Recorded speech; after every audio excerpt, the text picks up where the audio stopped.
Hi, this is Julie from Love's Beginning, and the idea I have to share today is a question, and it is, what wouldn't it be safe to let go of?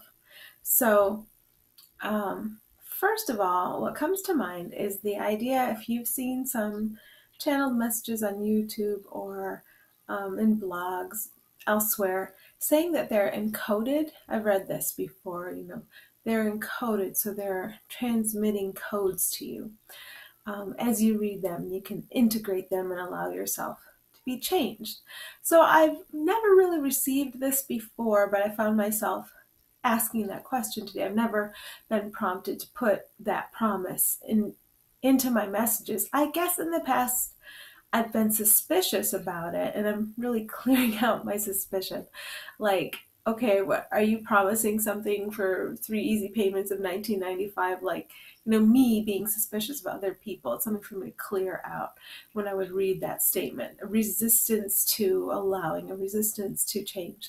So I asked the question, is that going on here? And the response I got is more like, well, it's not just that an isolated, very special channel message is encoded and transmitting codes in just that one instance, but it's more like you're always coding each other. That I have to slow down to receive this, because I personally feel very slow and elementary about understanding this.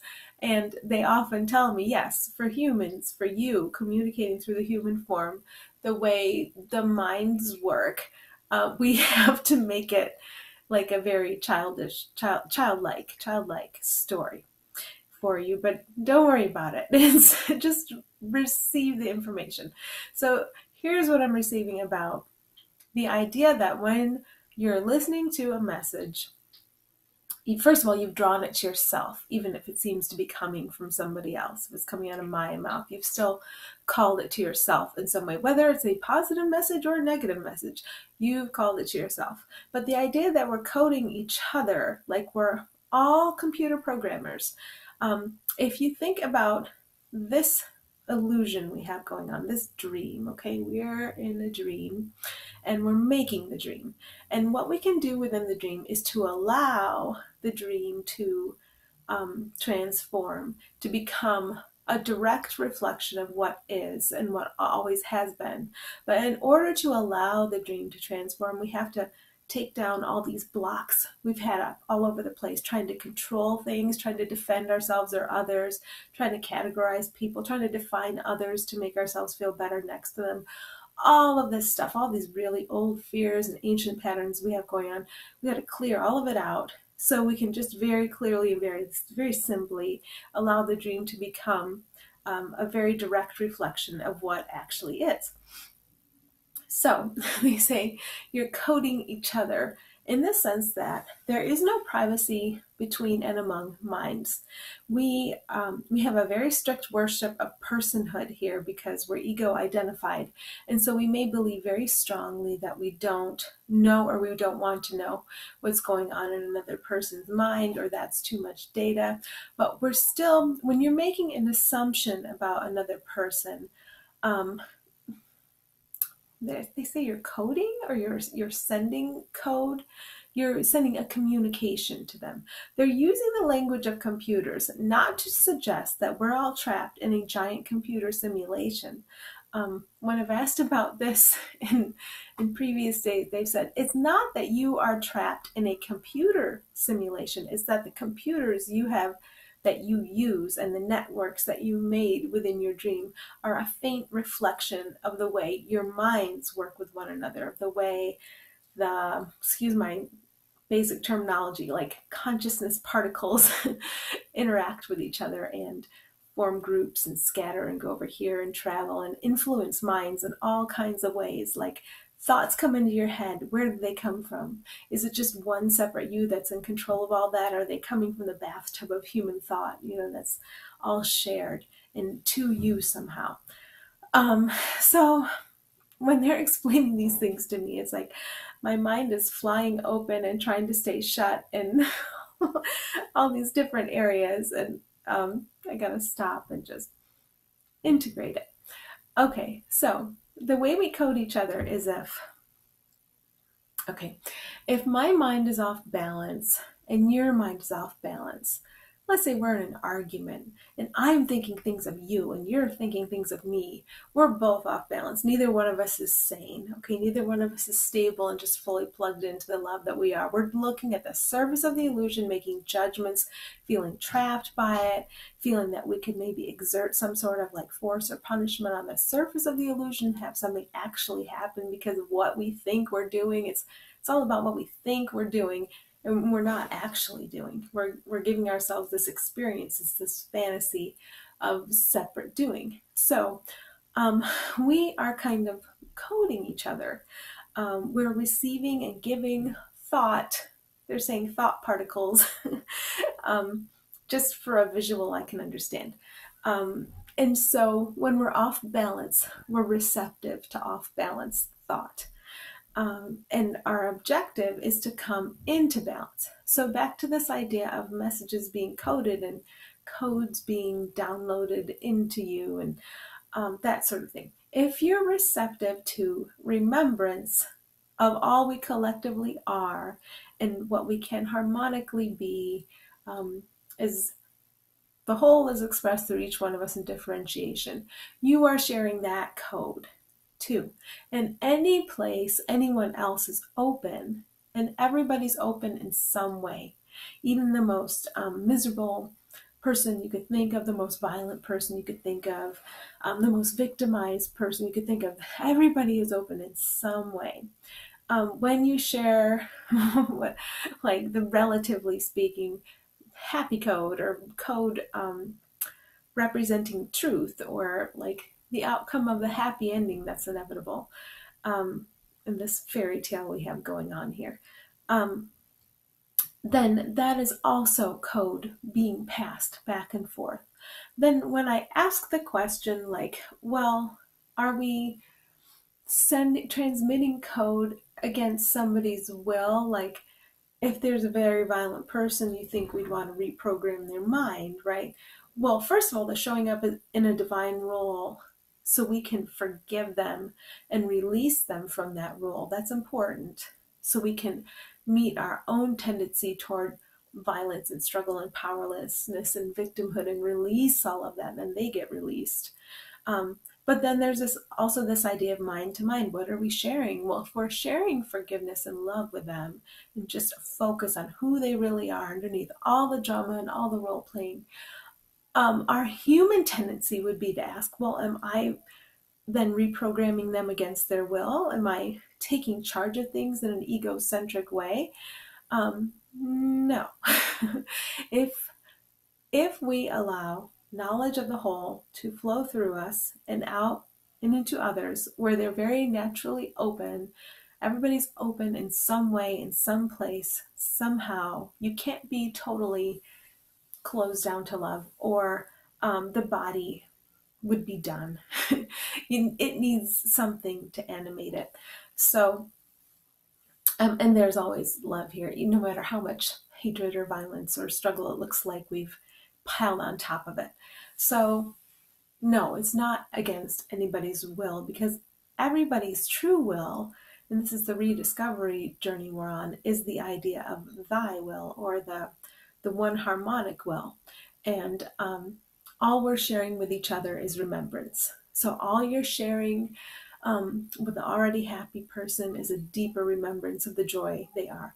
All you're sharing with the person who appears to be opposite from others and very, very deeply violent is remembrance of who they are, and that releases them from their role sooner. That brings them into forgiveness and balance sooner.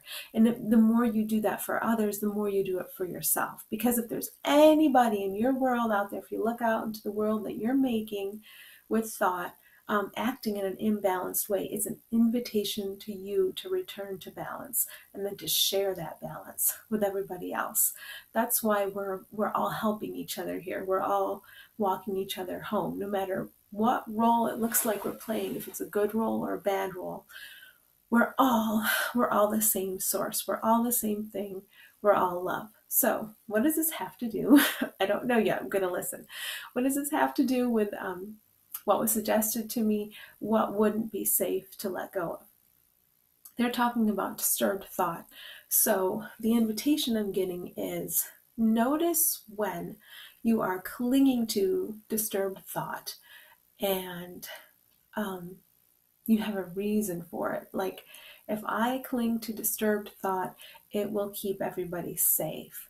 Or if I cling to disturbed thought, that means I'll keep rolling along in control of my life, keeping everything kind of boxed up and neat. If you look at the ways in which we try to control our lives, maybe by being clean, maybe by being organized, maybe by checking off boxes we think we need to check off to be complete. However it is, you address an insecurity through action and routine and the idea of self-control. There is a little thread there that keeps us tied to the separate and vulnerable egoic identity that we could snip. So we could allow to be snipped. It's like we offer up our attachments and we say, they give me the visual of a tray very often. They do stick it on the tray. I think maybe if you go to prison or jail, like you have to give your personal effects to them and you have to stick them in a box or a tray or something. It's like that. They say like surrender all that stuff. Put them on the tray and hands off. And accept the energetic massage we're giving you. And let us take away what you don't need. So all concepts of everything. What am I going to eat? Where am I going to live? What am I going to do? What do I do next today? Just all concepts eventually end up on the tray. So you're constantly checking in. What do I do now? What do I do now? There's a conversation going on. What do I say? What do I refer to in life or in a conversation? What do I refer to get my words and to get my actions? You start to recognize a difference in your feeling sense. If you're referring to the whole of you, there is a willingness to just see, wait, see the best in everything, allow something to come through you, to not panic, and then you're able to participate with others and exchange this coding, this awareness that everything's okay and every being is beautiful and every being has right this minute access to inspiration. Every being has right this minute access to healing and abundance and power. And if you just sit in that, then everything you need will come through you. So the other night, a few interesting things have been happening in my life, but the other night I was driving along and there was a woman on the side of the road. I felt like she needed help. So I stopped and checked, and it turns out she'd fallen, and I gave her a ride home, and she was okay. But that is the type of mind-to-mind interaction they're talking about. Like the call went out, I understood something was needed. I didn't know specifically. I just knew I should stop. I should talk to her. And then as I talked to her, I thought, well, I should take her home. And then as I took her home, I felt like, okay, that's finished. And it was very simple. It was very straightforward. So they say don't try to become a better person and make it your life's mission to say, I will help those in need. Unless you want to be show up as a really needy person yourself. It's not that they say we can get on a roll with concepts. And if I now make it an identity for myself as well, I'm the type of person who will stop at the side of the road and help you if you need help. Do I want a whole lifetime of that over and over and over again because I keep recreating that situation to create that identity for myself or to make that identity? I like the distinction between making and creating. Creating is just the expansion we allow to come through us, and it just feels right. Feels good. It doesn't feel like a whole lot of anything. Like it's just really smooth and obvious and also happy, but it doesn't feel like a whole lot of anything. Like it doesn't feel heavy. It's very light. And making is more like, I gotta make this happen. I have to do the right thing. I have to fulfill the role. So what happened was not a big deal. It's just very natural. It's our natural interaction. This communication with each other is happening all the time, and our ability to appreciate the beauty of each other is there for us all the time. Um, and we're able to tap into that above or underneath the surface of whatever conflicts we think we have going on. That night I was out because I really wanted to attend a meeting I read about, and it turns out there was no meeting at all because it was the night before Thanksgiving and they must have just called off that one meeting. So I'll try it again next week. But so there was really nowhere for me to go except to be there at that exact moment to help that woman, and it was fine. I just had a little ride in the car and a little ride home, and isn't it nice to show up when you can be useful in a very simple and straightforward way?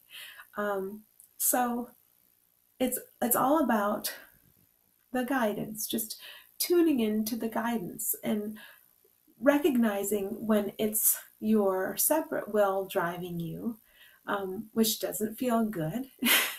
And when we don't feel good, we tend to want to blame others or control others or think about others, whether it's politicians or family members. But if we just notice when we're thinking about others, how are we coding them? How are we allowing them to code us? What are we sending back and forth as these like programmers of the illusion? We talk about the Matrix, and we talk about, I haven't seen the whole movie, but I've gained impressions of it, and I've also gained impressions of like what we've got going on here. So I come from a partial understanding of the film, but it seems to refer to what we've got going on here. Um, so anyhow, we've got this matrix going on, but what we don't fully recognize, because it looks like in our drama that there are certain ones at the top of certain hierarchies that seem to be controlling this matrix or entrapping us in this matrix. It isn't true. We got our fingers on the keyboard every moment when we're thinking of them. So I'm always invited to like, okay, think of those ones at the top of the hierarchy that you guys have visualize together, and you'll find evidence for, you'll find particular ones who seem to have been controlling this stuff. Think of them right now and think of who they are, and think of the love they are. They always show me something funny, like maybe somebody's supposed to be hatching an evil plot on Tuesday, but instead of hatching an evil plot, they're completely sidetracked by a desire to chew bubblegum or something. Like that's what our coding does. It disrupts the negative thinking we already had going on. So what we're seeing out there in the world is the result of all our collective negative thinking that we've pumped out there. Anytime you've accused anybody, criticized yourself, all those thought particles out there take form. And so certain ones will rise to the top of false power hierarchies, and seem to have control and power over others. Completely fictional. And we are the authors. We are the authors together. So once we can see our fingers on the keyboard, see us doing our coding, we don't have to do that coding on top of what actually is.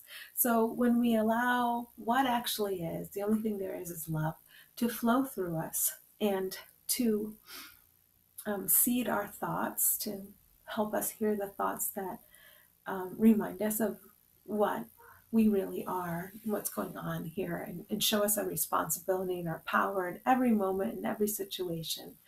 When we're not busily coding on top of that, trying to make an illusion where this one's right and this one's wrong, and this one has value and this one doesn't, and you have less value than someone else, or you're wrong, you're right, all the opposites, all the polarities. When we're willing to let that go, and they say, what wouldn't it be safe to let go of in terms of disturbed concept, disturbed thought? If you really look at it, there's nothing keeping you safe within the illusion. Within the illusion, you can just program more conflict and struggle and strife. And that's all you can do if you're going to put programming on top of what is, coding on top of what is. So when people talk about receiving codes, they're talking about sinking into the remembrance of what is here right now, what has always been here, like the strongest program there could ever be.